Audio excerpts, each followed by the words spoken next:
What's going on, guys? So a lot of people have requested us to make a video on the cable crunch, so here it is. I know I was stuck doing it very incorrectly back in the day. Please give us a thumbs up and enjoy the video.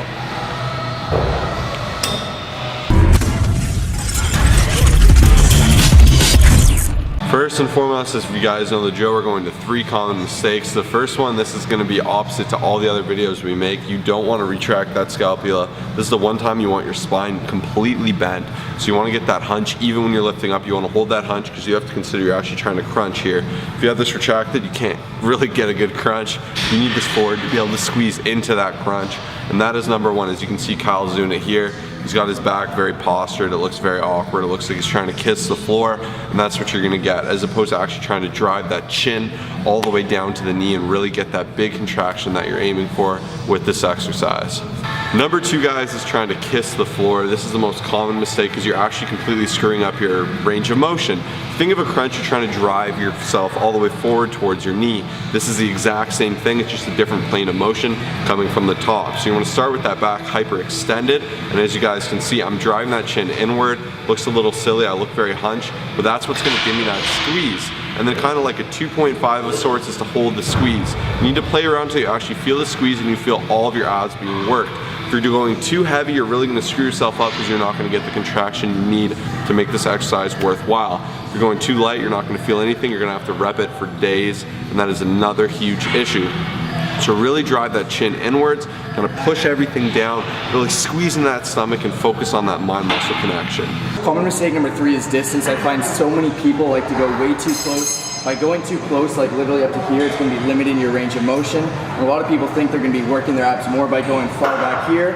This is also going to be limiting your range of motion. So I highly recommend finding your sweet spot, making sure to get a nice squeeze, a nice contraction, and not limiting your range of motion, getting the most out of this exercise. Alright guys, from the A to Z of this exercise, I'm going to keep it American even though we're Canadian. We're going to start from setup to finish. So first and foremost, there's 2 kinds of setups. Some people go high knees, kind of closer knees. That'll keep your hip upward more. I like this a lot better because I get a lot more initial hip flexion, which really helps you drive the force into your core. Whereas the people that have their feet really separated and wide, I find can get a lower range of motion. And a lot of people say to keep your butt down, but I recommend kind of keeping it up, but keeping your hips under flexion to where you can drive into the core, because that's where that whole exercise lies. Like even if you're just standing, you look a bit dumb, but you got to learn how to squeeze into that core. And I find by starting with that hip flexion and then driving inward into your core region, you're going to get an amazing contraction. So that's why I would recommend closer knees. If you do find wider knees more comfortable because your hips, you can get better flexion, that's up to you. Next and most important is your grip. You're going to get a grip like a Facebook grip. You're gonna grab on. Now here, I really recommend pulling it down all the way to the shoulder. Some people say have, but I find when you let it stretch and move, it's easy to start overcompensating by pulling through your arms with your lats, and that's not what we're going for. We want that right on the ab.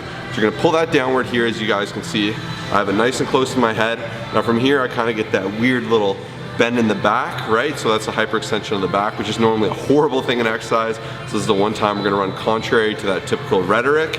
But here, past that, I'm driving the chin inward, and I'm trying to put a lot of force on my abs and keep that all the way down to a huge contraction. You guys can see, I like to hold and make sure I'm really isolating the muscle. But on the way up, you're gonna wanna go to where you feel your abs nice and extended. Not overextended, you don't wanna go too high, that's another common issue. You wanna go just where they're fully stretched out and fully contracted, just like any other muscle. Just like a bicep, you extend, you contract, and that's all it is. And with anything you do, that's what's important. But for this one, above all, play around with things, give it a try, and make sure you're actually feeling your abs when doing this exercise. Thank you guys so much for checking out this video. If you liked it and you learned something, please smash that like button. It really helps us out. Drop a comment, say what's up, say you liked it. Any questions or comments you have, we're happy to answer. We have a lot of other great how-to videos, so I recommend you check out our how-to playlist. That's the first link in the bio.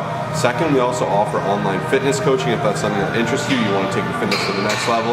We do macronutrient coaching, programming, form evaluation, constant support, oversight. We're here for you if that's something you're interested in. Click the second link, watch the video, read the details. We'd love to work with you. Until next time, guys, peace.